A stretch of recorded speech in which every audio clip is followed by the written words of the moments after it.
Hello all. இன்னைக்கு பார்வதி, அமித் கிட்ட நெறைய விஷயங்கள் சொல்லியிருப்பாங்க. என்ன விஷயம்னு பார்த்தீங்கன்னா, கனியோட கேம் சரி எக்ஸ்போஸ் பண்ணி விட்டுருக்காங்க.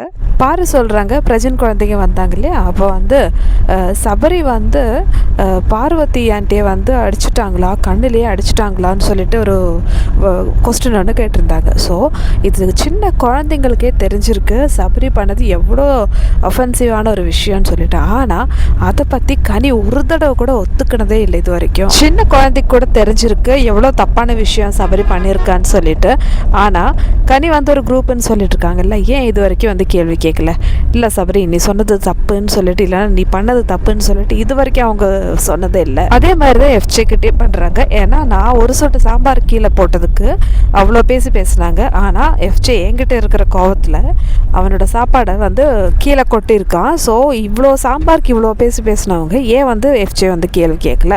ஸோ அப்போ அதுக்கு ஒரு எக்ஸ்ப்ளனேஷன் கொடுத்தாங்க பாருங்கள். அதாவது நீங்கள் எல்லாருக்கும் இருக்கிற சாம்பார் தான் நீங்கள் கீழே கொட்டினீங்க, ஆனால் எஃப்ஜே அவனோட ஃபுட்டு தானே கொட்டினான்னு சொல்லிட்டு ஒரு நியாயம் சொன்னாங்க பாருங்கள். அதுலேயே தெரிஞ்சு போச்சு கனியோட கேரக்டர் எப்படின்னு சொல்லிட்டு. இவங்க பண்ணிட்டு இருக்கிறது ஸ்டார்டிங்லேருந்து ராஜமாதா வேலை தான்.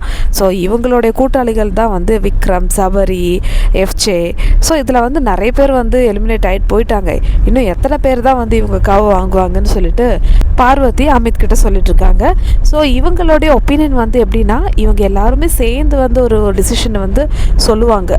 ஆரம்பத்திலேருந்து கனி இதுதான் பண்ணிகிட்ருக்காங்க. இவங்களோட ஸ்ட்ராட்டஜி ஒரு கலெக்டிவ் ஸ்ட்ராட்டஜி. ஸோ கனியோட டிசிஷன் தான் எல்லார் வாயிலிருந்து வரும். ஸோ அதுதான் கனி ஆரம்பத்துலேருந்து பண்ணிகிட்ருக்காங்கன்னு சொல்லிட்டு கனியோட கேமை புட்டு வைக்கிறாங்க.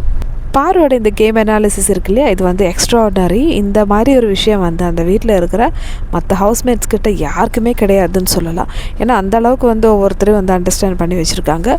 பாரு லேக் ஆனது ஒரே ஒரு விஷயத்தில் தான், அந்த கமருதீன் விஷயத்தில்.